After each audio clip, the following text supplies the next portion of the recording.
कि नहीं हमारे यहाँ पे ये नहीं पढ़ी जाती। गुजरात में कुछ किताबें बैन करी गई हैं, कुछ किताब पंजाब के अंदर बैन करी गई थी।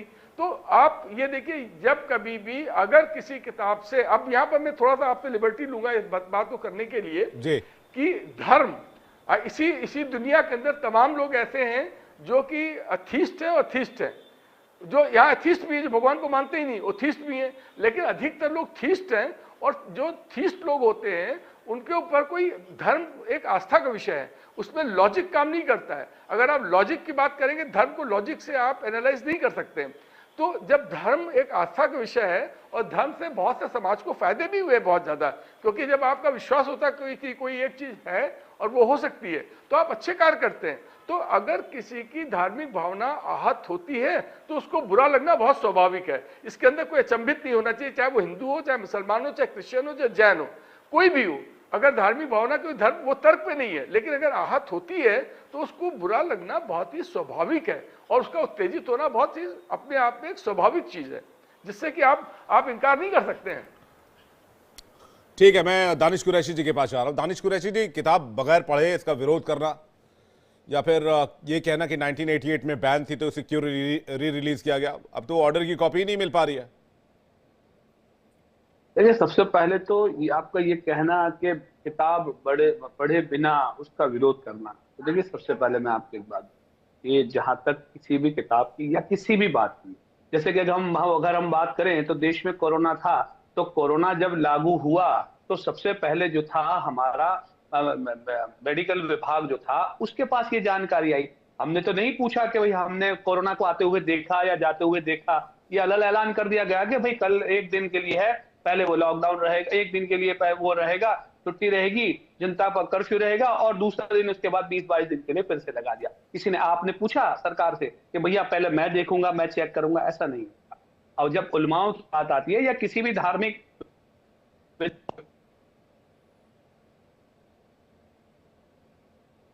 की बात की जाए, जितने भी लोग हैं उन लोगों से अगर उलमाओं की जब बात की जाएगी तो, और वो ये कहते हैं कि हाँ भाई इसके अंदर में इस तरीके की चीजें हैं, इनसे बचना चाहिए, तो अमूमन ये मैसेज ये है कि भाई इस्लाम के जो मानने वाला वर्ग है वो उनसे बचेगा। हिंदुइज्म की बात की जाए तो अगर हिंदू समाज के विरोध की अगर कोई बात आएगी तो कोई पढ़ने थोड़ी बैठेगा। जो लोग हैं इंटेलेक्चुअल है, या 1-2% जो लोग हैं वो उसको पहले पढ़ेंगे, जानेंगे, समझेंगे, और उसके बाद समाज के बीच की बात रखेंगे कि इन चीजों से बचने की जरूरत है, इसमें अच्छाई नहीं है और बुराई ज्यादा है। तो एक तो हो गई ये बात। दूसरे नंबर की बात आके खड़ी रही कि एक तो सवाल ये है कि भाई बैंड की बात अगर की जा रही है कि भाई इतने सालों के बाद बैंड रिलीव किया गया, तो मुझे लगता है कि ये सारी चीजें तो मोदी राज में ये सब चीजें होती नहीं है। हमने तो बैंड इस तरीके का भी देखा है कि आपको याद हो तो गुजरात में जब 2006 या 2007 में आमिर खान की एक मूवी रिलीज हुई थी फना,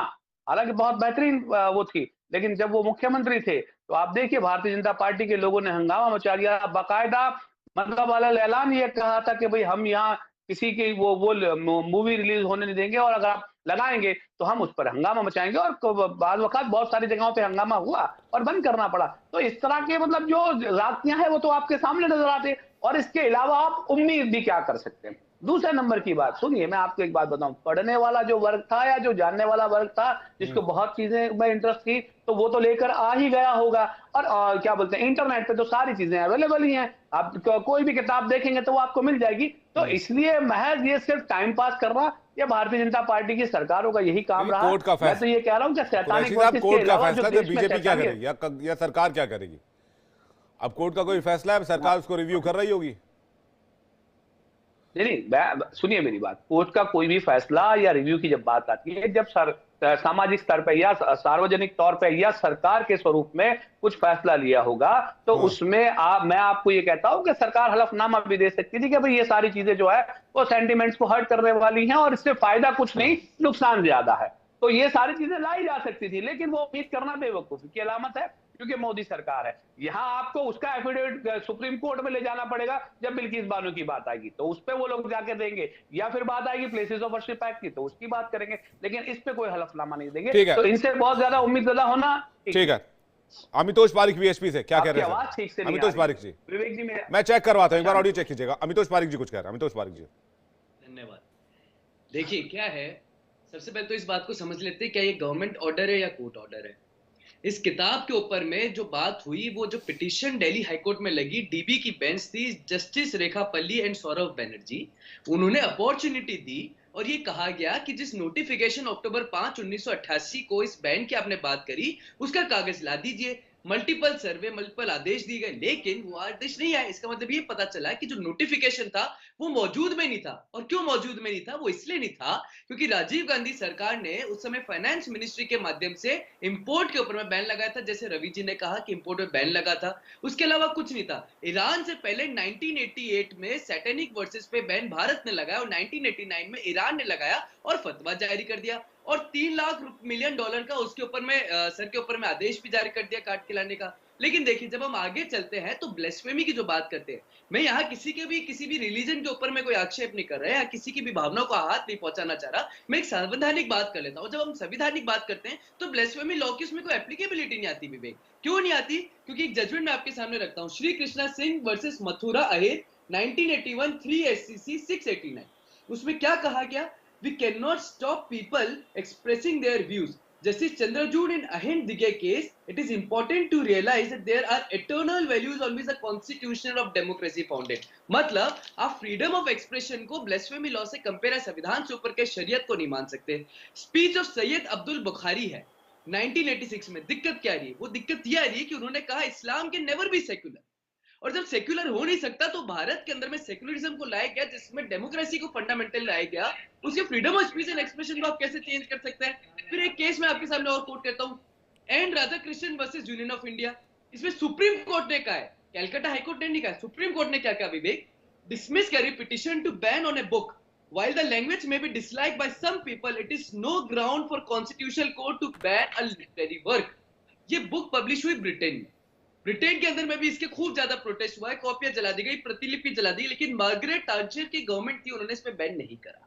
इसलिए नहीं करा क्योंकि freedom of speech and expression है। और बैन भारत की सरकार ने भी नहीं करा था, उन्होंने एक नोटिफिकेशन निकाल दिया था इंपोर्ट के ऊपर में, वो दिल्ली हाईकोर्ट ने हटा दिया। इसमें भाजपा कोई लेना देना नहीं है। अगर किताब है, जिसको पढ़ना वो पढ़े, जिसको ना पढ़ना वो ना पढ़े। अभिव्यक्ति की आजादी नहीं रोकी जा सकती। अमितोष जी, बीएनएस की धारा है 295A, बिल्कुल है, जो कहती है कि किसी वर्ग के धर्म या धार्मिक विश्वास का अपमान करके उसकी धार्मिक भावनाओं को ठेस पहुंचाना एक कानूनन अपराध है। भारत में एक घृणा फैलाने वाले भाषण कानून में से एक भी माना जाता है। ठीक बात है। तो जो लोग भी इस बुक को बेचेंगे, क्या वो 295A के दायरे में आएंगे? तो दो उदाहरण देता हूं विवेक जी। पहला उदाहरण मैं देता हूं, एक किताब आई थी, कृष्ण तेरी गीता जलानी पड़ेगी, और दूसरी किताब आई थी 19वीं सदी के महर्षि। उस समय जब शीर्ष नेतृत्व भारत में था, उन्होंने किसी ने भी इसके ऊपर में कोई टिप्पणी नहीं करी। 1924 के अंदर में एक किताब निकलती है, दूध का दूध पानी का पानी। कहा गया ये ब्लेस्फेमी लॉ के अगेंस्ट है, ये ब्लेस्फेमी करे, इट्स अ ब्लेस्फेमस बुक। किसने निकाली थी? महेश राजपाल ने। उस समय 1924 में उसको बैन कर दिया गया। 1927 में उनके ऊपर से सारे चार्जेस हटा दिए जाते हैं और वर्डिक्ट्स में उनको एक्विटल कर दिया जाता है। उस समय 295A लगा था उनपे, और जब सारे चार्जेस हटा दिए जाते हैं, एक्विटल कर दिया जाता है, तो 16 अप्रैल 1929 को एक 19 साल का कारपेंटर जिसका नाम था इल्म उद्दीन, उस व्यक्ति के महेश राजपाल की छाती में 8 चाकू घोंप के उनको मार देता है। अब मुझे बताइए कौन सी धारा की हम बात कर रहे हैं? जिस ब्लेस्फेमी लॉ की बात कर रहे हैं, अगर आपको लगता है कि भैया गलत हुआ है तो आप कोर्ट में अपील कर दीजिए। आपको लगता है तो उसके बैन के लिए आप प्रोटेस्ट कर दीजिए। सैयद जवाद जी, ठीक है, I don't think it's considerable under constitution. Syed Jawad ji, कई धर्मगुरु ये कह रहे हैं कि इस किताब को किसी दुकान पर बिकने नहीं दिया जाएगा, किसी दुकानदार को इस किताब को बेचने नहीं देंगे। तो क्या कानून हाथ में लिया जाएगा, या फिर वही सर तन से जुदा के नारे एक बार फिर देश की सड़कों पर लगेंगे, या फिर एक जो भी धर्मगुरु ये कह रहे हैं, उनके पास एक और रास्ता है कि हाईकोर्ट के फैसले को सुप्रीम कोर्ट में चुनौती दे दें? जी, बहुत बहुत शुक्रिया विवेक आपका, आपको और आपके सभी दर्शकों को मेरा जय हिंद, जय संविधान। और मैं अभी बीएचपी के अमितोष पारिक को सुन रहा था, काफी उन्होंने रिसर्च करके अपनी बात रखी। अब जो मैं थोड़ा सा कहने जा रहा हूँ उसको सुनिएगा भी, क्योंकि हमारा देश संविधान से चलता है और हम संवैधानिक मूल्यों को ऊपर रखते हैं। और भारत एक सेकुलर मुल्क है, जो जिस सेकुलरिज्म से बीएचपी को नफरत है, उस सेकुलरिज्म से मुझको मोहब्बत है।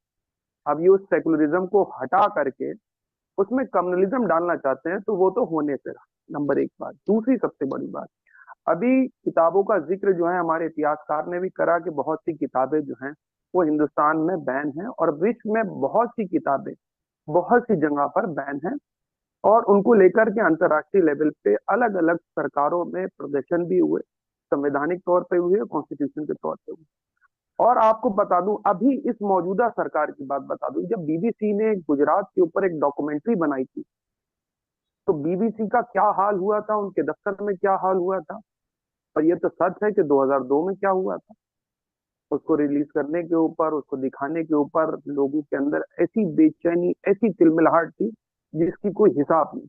फिर एक मूवी अभी आई थी शाहरुख खान की, पठान, जिसमें खाली एक वस्त्र को पहनने के ऊपर लोगों की भावनाएं आहत हो गई। और उस वक्त मध्य प्रदेश के जो आपके गृह मंत्रालय देख रहे थे वो साहब भड़क गए थे, उनका नहीं, हम ऐसी फिल्मों को प्रमोट नहीं कर सकते, आहत हो जाते।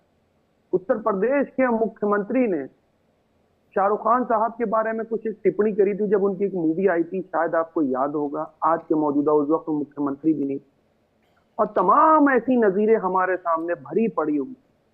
वो क्यों है? क्योंकि भारत जिस सेकुलरिज्म के रास्ते पे चलता है, यहाँ पे सभी की भावनाओं का, सभी की जवाब दो आस्थाओं चीजें का हैं, आप सम्मान दोनों जो है, चीजों को मिक्स कर रहे हैं। वो पहली बात बहुत ऊपर है। पहली बात ये है कि एक विरोध करना और दूसरी बात विरोध के नाम पर एनार्किज्म फैलाना। बिल्कुल। इन दोनों चीजों को मिक्स मत कीजिए।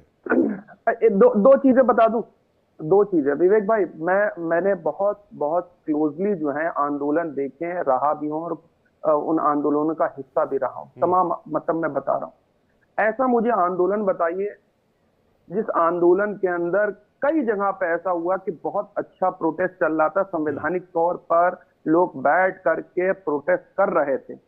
जेपी आंदोलन को उठा करके पढ़ लीजिएगा, आप देखिएगा जेपी आंदोलन के अंदर हुई थी, सरकार की बर्बरतियत थी और लोगों की थी, पुलिस वालों के लाठी डंडे थे या नहीं। तो उसके बाद भाजपा के भी आप देख लीजिएगा जो आंदोलन हुआ उसमें लाठी गोली चीजें चली या नहीं चली, हालांकि प्रोटेस्ट होते रहे। और अभी किसान आंदोलन का देख लीजिए, संवैधानिक तौर पे अपनी बात लोग रख रहे थे, उसके बाद 26 जनवरी को क्या हुआ, सरकार के लोग ही गायब हो गए, भाग गए छोड़ करके। देखा था आपने नजीरें, वो नजीरें हिंदुस्तान के सामने है मौजूद। और लोकतंत्र के अंदर कहीं पर भी उठा दो तो सरकार की बर्बरियत, पूरी दुनिया, पूरे विश्व की बात कर रहा हूं, लोगों के प्रति जो है लाठी और डंडे की आवाज को दबाने की चीजें रही हुई। अरे आप दो चार तरह की चीजें एक साथ मिक्स कर दे रहे हैं। मैं आपसे नहीं, मैं आपको मैं आपसे ये कह रहा हूं, समझा, सुनिए, विरोध करने का अख्तियार है संविधान में, बिल्कुल है। हाँ, विरोध दर्ज कराने का अख्तियार है, आंदोलन करने का अख्तियार है, प्रोटेस्ट करने का अख्तियार है, लेकिन कानून हाथ में लेने का हक नहीं है ना। अब कोई खुलेआम ये थोड़ी कह सकता है कि हम किसी दुकान से किताब बिकने नहीं देंगे। वो है ना, अपील भी तुम, दलील भी तुम, गवाह भी तुम, वकील भी तुम, जिसे भी चाहो हलाल कर दो, जिसे भी चाहो हराम कर दो। मौजूदा सरकार है विश्व की, भारत सरकार की नहीं बात कर रहा हूं, विश्व में जहां कहीं भी सरकारें हैं, वो जो भी संवैधानिक तरीके से प्रोटेस्ट होते हैं उनको लाठी और डंडे के आधार से, गोली के आधार पर हमेशा दबाने की कोशिश करी। आप मुझको बताइए कौन से प्रोटेस्ट बताइए। गांधी जी ने जब आंदोलन करे थे, सत्याग्रह आंदोलन हुए, गांधी जी के आंदोलन हुए, भाजपा में वाजपेयी सरकार ने उस बैन को हटाया, लाठीचार्ज करा। हालांकि ये अंग्रेजों के साथ ये 1942 में जब भारत आपको कुछ कहना चाह चल रहा था जी, 10 सेकंड मैं अपनी बात करूं। मैं भी 2